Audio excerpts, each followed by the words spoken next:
I'm going to begin just by asking, I mean, this is quite a complex, quite mad story, really. I was wondering where this kind of idea came from. Is it one that's been in your head for quite a while? Well, I think that the health spa in general, the kind of wellness center, is sort of ripe for corruption. I mean, the idea of sort of the louder you scream, the more somebody's there with a terry cloth robe saying, you know, it's time for your next steam bath. You know, that was sort of the origin, the idea of like taking something and that's supposed to make you well and say, what if it's, you know, what if the cure is worse than the disease? And that led to, you know, and Justin and I are both fans of sort of Thomas Mann's The Magic Mountain, and we like this idea of maybe this place has been around for a long time and has, you know, looked down on modern man and has sort of diagnosed a sort of contemporary sickness, if you will. I mean, it's a very visceral piece. I mean, it's the way the kind of camera lingers on just when he's sort of scratching his arm, and you really feel every kind of noise and every kind of small minor detail. It makes the viewer feel very uneasy. I mean, is that what is? I'm assuming that's the intention. If someone says to you, your film made me feel quite horrible, that must be a sort of victory. Sure. Then. It is called A Cure for Wellness. Yeah. Yeah, I think that's.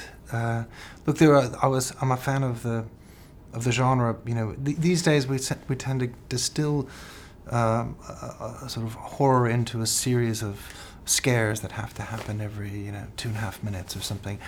And I think the origins of this genre took a little more time, you know, and we're kind of returning to that sort of slow cooking the audience, if you will. We're allowed to conduct sort of experiments on the audience. You know, you're watching a patient go through this process, but you're really the patient in this journey. And Dane plays a real kind of anti-hero in this. I mean, he's not a likeable guy at all. How important is that, and why did you opt for him as the lead actor in this film?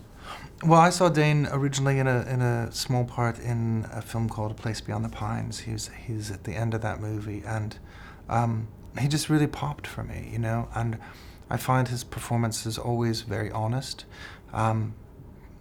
but there's something about him that I'm interested. I want to see where he's going, and we had written Lockhart to be kind of an asshole. I mean, he really, you know, he's a young stockbroker. He's going to do whatever it takes to get ahead. He's sort of ripe for diagnosis, you know. But we're intentionally writing somebody who's not immediately likable. So it's very important that you cast it with somebody who you're going to stay with. You know, you're gonna make the moves, and he becomes more and more empathetic as he has doubts. You know. And in the film, there's a lot of old naked people. You must have just been on set and just looked around and just gone, there's a lot of old naked people on this set. That's right, and they're German, and they don't have a problem being naked. And I mean, the film does seem to shine quite a harsh light on the kind of conventional, quite mundane aspect of life. That kind of working for the week, sort of living for the weekend, kind of going to work, working, going home again, and kind of sort of repeating every single day.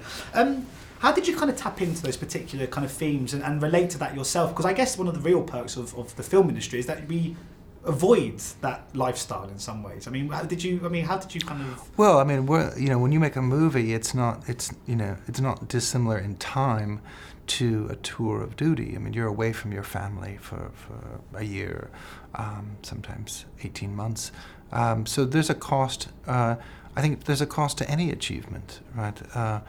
And I think that this place is offering a diagnosis as a form of absolution, right? I mean, it's saying you're not responsible because you're not well. So it preys upon some sort of guilt or some kind of denial, right? And so we've created the people who are most vulnerable to that diagnosis are going to be the sort of oligarchs or the heads of industry, or the young Lockhart who is going to do whatever it takes to get ahead. So that look, I think these movies, this genre works best when we tap into some contemporary fear. When the curtain closes, we're not saying, okay, that was scary, but it's over. I'd love to have a lingering effect, and I think we live in an increasingly irrational world, and I think there is a sense of denial, and we are. we are not well, you know. And I think to tap into that, you know, so that even though our film is, you know, deals in the Gothic, it's also the study of, you know, modern man. Talking of Gothic, I mean, the clue's almost in her name, but Mia Goth is such a perfect fit for this movie. I mean, she's got this kind of face you just don't forget. I mean, when she sort of auditioned for this role, when you saw her, did you just think that's my Hannah? Yeah, I mean, Hannah was written as a really difficult part, because you can't just put on mannerisms to convey that, and that was one of my concerns. We started, people came in to read for it, and as soon as Mia arrived and read for the part, it was like, it was obvious she was born to play this part. She's, you know, she's been there for a long time, you know, Hannah, and she has a kind of developed a very specific worldview. And we were just sort of mentioning just before about the kind of some of the moments in this one that are quite uneasy. Particularly, I mean, when they're sort of drilling for a tooth and moments like that, where you almost have to watch for your fingers. When you see the film now, do you still get that kind of weird feeling of uneasy when you see those, or have you seen that shot so many times it's just almost like you're immune to feeling anything now? Well, I think that's the trick, is you know, you work on something and then you have to kind of take off that hat, and you have to look at it differently, and you have to watch it like you've never seen it before, and then see what kind of effect it has on you, and then you go back and you work on it some more. So, yeah, I think you have to be able to trick yourself as a director into watching your movie as if you don't know what's coming next. And your films are so sort of wildly different from one to the next. You tap into so many different genres. Is that a sort of conscious decision on your part to keep trying new things, or is it just so happen that these are the stories that happen? Are you just kind of following naturally where your kind of mind is going?